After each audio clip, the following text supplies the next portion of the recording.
बोलो लक्ष्मी माता माता की की जय। एक साहूकार की बेटी थी। हम्म वह हर रोज पीपल सींचने जाती थी। पीपल हम्म में से लक्ष्मी जी निकलती और चली जाती। हम्म एक दिन लक्ष्मी जी ने साहूकार की बेटी से कहा कि तुम मेरी सहेली बन जा। तब लड़की ने कहा मैं अपने पिताजी से पूछ कर कल आऊंगी। हम्म घर घर जाकर पिताजी को सारी बात कह दी तो पिताजी बोले कि वह तो लक्ष्मी जी हैं, अपने को क्या चाहिए, बन जा। दूसरे दिन वह लड़की फिर गई। जब लक्ष्मी जी निकल कर आई और कहा सहेली बन जा तो लड़की ने कहा कि बन जाऊंगी और दोनों सहेली बन गई। लक्ष्मी जी ने उसको खाने का न्योता दे दिया। घर आकर लड़की ने अपने बाप से कहा कि मेरी सहेली ने मुझे खाने का न्योता दिया है। तब बाप ने कहा कि सहेली के जीवने जाइयो पर घर संभाल कर जाइयो। जब वह लक्ष्मी जी के यहाँ जीवने गई तो लक्ष्मी जी ने उसे शाल दुशाला ओढ़ने के लिए दिया, रुपए परखने के लिए बरतने के लिए दिए, सोने की चौकी सोने की थाली में 36 प्रकार का भोजन करा दिया। जीम कर जब वह जाने लगी तो लक्ष्मी जी ने पल्ला पकड़ लिया और कहा कि मैं भी तेरे घर जीमने आऊंगी। तो उसने कहा आ जाइयो। घर जाकर चुपचाप बैठ गई। तब बाप ने पूछा कि बेटी सहेली के यहाँ जीम कर आई है और उदास क्यों बैठी है। तो उसने कहा पिताजी मेरे को लक्ष्मी जी ने इतना दिया, अनेक प्रकार के भोजन कराए, परंतु मैं कैसे जिमाऊंगी, अपने घर में तो कुछ भी नहीं है। फिर बाप ने कहा कि जैसा होगा जिमा देंगे, परंतु तू गोबर मिट्टी से चौका देकर सफाई कर ले।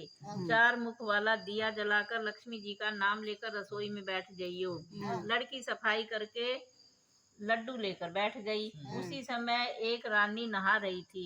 उसका 9 लखा हार चील उठाकर ले आई और उसका लड्डू ले गई और वह 9 लखा हार डाल गई। बाद में वह हार को तोड़कर बाजार में गई और सामान लाने लगी। तो सुनार ने पूछा क्या चाहिए। उसने कहा कि सोने की चौकी, सोने का थाल, शाल दुशाला दे दे, मोहर दे दे और सारी सामग्री दे दे। 36 प्रकार का भोजन हो जाए इतना सामान दे। सारी चीजें लाकर बहुत तैयारी करी और रसोई बनाई। तब गणेश जी से कहा कि लक्ष्मी जी को बुलाओ। तो आगे आगे गणेश जी, पीछे पीछे लक्ष्मी जी आई। उसने फिर चौकी डाल दी और कहा सहेली चौकी पर बैठ जा। जब लक्ष्मी जी ने कहा कि सहेली चौकी पर तो राजा रानी भी नहीं बैठे, कोई भी नहीं बैठा, तो उसने कहा कि मेरे यहाँ तो तुझे बैठना पड़ेगा। लक्ष्मी जी ने कहा कि सहेली चौकी पर तो मैं राजा रानी के घर भी नहीं बैठी, तो मैं तेरे घर यहाँ पे कैसे बैठूंगी। उसने कहा कि मेरे घर तो बैठना पड़ेगा। मेरे माँ बाप भाई भतीजे मेरे पोते बहुए क्या सोचेंगी, पड़ोसन क्या सोचेंगी।